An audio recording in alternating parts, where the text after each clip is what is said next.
Ladies and gentlemen, welcome. Yechi Hamelech HaMashiach. This is Yosef Edery from MN Global reporting from the Holy Land of Israel. And today we're going to talk about another important topic in continuation of yesterday, and that is about money. Money, money, money. Federal Reserve is surprisingly still in existence, even though Trump is halfway through or even more his first term of the presidency. Trump puts people to manage a Federal Reserve, yet he's not happy with the raising of interest rates the Federal Reserve is involved in perpetrating. Because Trump is working so hard on the economy and to strengthen the dollar and to strengthen the uh, the U.S. market, but uh, when the Federal Reserve starts playing around and raising interest rates, it somehow interferes with that success. And again, the Trump base, which is most of his supporters, are waiting to see the Federal Reserve peacefully dismantled. And on that note, people talk about the Federal Reserve like this big, scary boogeyman that if anyone tries to take him down, they get killed. Well, if you look at the history carefully, you see that the Federal Reserve was in and out of the United States multiple times. And they worked very, very hard to push themselves in. And I think that today, with the awareness and such an aware society to the dangers of the Federal Reserve and how there's no way we're ever going to pay our debts. Right now, every single U.S. citizen is a slave to debt of thousands of dollars before he's even born. And if you look at the projection of how it's looking for the next 10, 20 years, based on what's been going on till now, it looks like we're going to be in even more debt in the near future, or in the far future, I might say.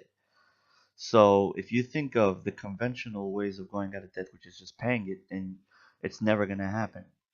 It's never going to happen so long the Federal Reserve is taking interest from money that they're printing out of thin air. They can charge the American government an ink fee and a paper fee. That would be nice, maybe. But again, because they are it should be the government's job. It should be like the Postal Service, the USPS. This should be something that the government does. If there's only one thing in the world that I think the government should be doing, it's managing and printing their money. It's still the most logical thing.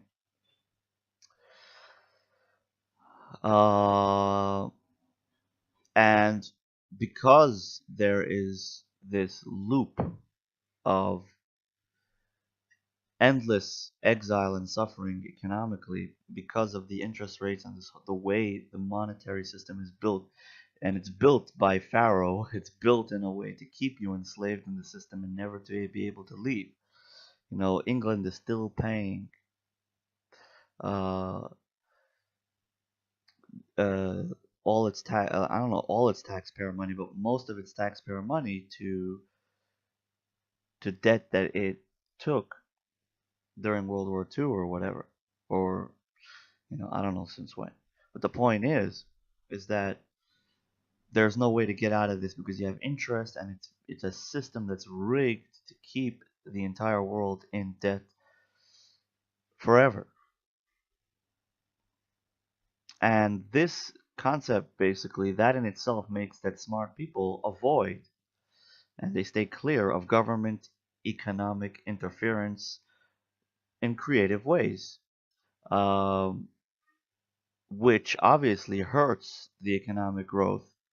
It's like if you wanna, it's like in Mexico when the police stops you and they're so corrupt and they say, well, we're stopping you for a speeding ticket, but you have to give us your car. The law in Mexico is you have to give us your car.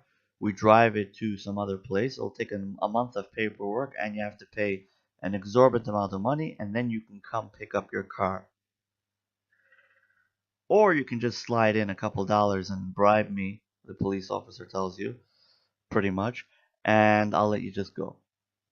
So the same thing is with the economy and the economic system in America, where the Federal Reserve has made it so ridiculously impossible to succeed that smart people avoid economic interference in creative ways, which of course withholds the growth of the world and withholds the innovation, which is exactly how the banks want it, because they want the world to be withheld and they want to keep us, they want to send us back to the dark ages. Right now, Trump, I think, sent them back to the dark ages. He sent them back 25 years in their stupid plans.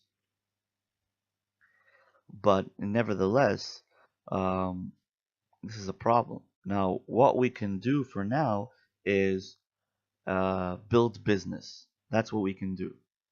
Because building business is always a good thing.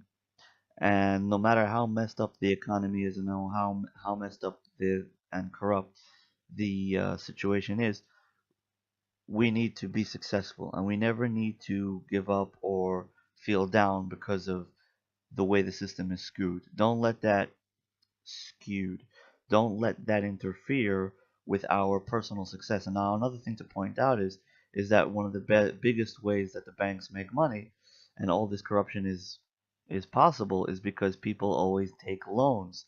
Taking a loan spiritually means I don't have the merit to deserve life, but I'm gonna earn it soon. So God, give me life right now, and you'll see that it'll be worth your while. Because I'm gonna pray, I'm gonna learn the Bible, I'm gonna do good deeds, goodness and kindness. And physically, it means I don't have money to buy a car, but give me a car, and the next 10 years is yours. So it all boils down to a couple things, one of which is not enough activism, not enough activity, not enough investment in the economic world, which is something that I would recommend everyone be involved in. Because imagine if we would all be active and we would pay all of our debts, we wouldn't owe a single soul in the world any money. We would start to accumulate a certain amount of money. We'd be able to run our own shows, and as many tricks and shticks the government will pull, at least the big shtick of interest and the big shtick of loans will be silenced once and for all. The banks make a lot of money off mortgages and all this kind of stuff. Anyway, moving on. There's another concept which I wanted to discuss, which is the solution to dismantling peacefully the Federal Reserve. And the way to do this is basically to tell the Federal Reserve, okay, okay, you're done. We owe you money, right? You want to keep this loop going. First of all, you're done. The government, the American government, is going to start printing dollar bills from now on, and that's the end of that. Oh, we owe you money. Okay, how much is it? Let's say whatever. Okay, good. Um, take off all your interest because ain't nobody got time for that. um, be, or because we're cutting your services, um, and we don't really need you anymore. Um, we don't need you to manage, so we're going to cut the interest because the interest is in order to manage the debt. But now there's nothing about the debt that's going to be managed other than crossing off a little checklist of when we give you money. So from now on, we're just going to pay the debt. We want to cut the interest down. We want to maybe even cut half of it off completely because you guys gained a lot from uh, from hosting the United States as one of your clients to the Federal Reserve. And they might say, well, this is unfair. This is unjust. This is ridiculous. This is unheard of. They'll say, yeah, it is, but you know what else is unheard of? Uh, the Indians, you know, they were kicked off their lands, they were killed over a couple 100-year period. They were completely annihilated and extinct off the land, almost, barely surviving a couple tribes here and there. And now they live on reserves, and even every once in a while, the government pretty much does whatever they want with their land. Their rights have been stripped to the bare minimums. They can't even sell their land, so they can't make money off of it. And there's a lot of limitations on them. Many of the native Indians today are drunkards. They're so depressed about their past and everything that they just drink alcohol all day. So it's a very sad situation for them. Are they right? You know, maybe they're right. It used to be their land and whatever, whatever, whatever. And maybe they were scammed to selling it, and maybe it wasn't justified to kill them all. But you know what? Um, if there's anything we can do to help them, then we will. I mean, of course, I'm sure. I'm talking about like in a righteous manner. I'm sure that a righteous person would be more than happy to help these people. It's not like anyone hates the Indians passionately anymore. I'm talking about the Native Americans, yeah.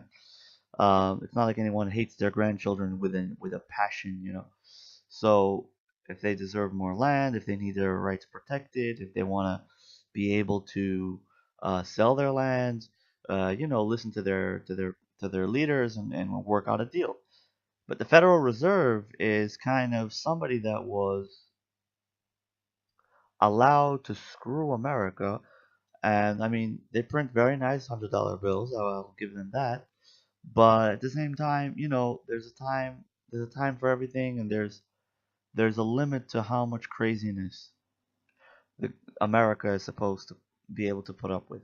So I think that Trump should broker a deal with them, tell them, listen, we want to give you guys the debt, but we're not interested in your service anymore. Um, we want to make this a government concept. Most times, I would be happy if um, everything is privatized and things are run on a private level. When it comes to the banking system, I think that this is where the government is supposed to run it and not the private sector. So there's a lot of upside down things in this world. Anyway, I hope this video was insightful and hopefully motivational. So keep making that money. Don't be phased by it. Don't be worried, because we are going to hopefully see better days in the ultimate and complete redemption. Peace.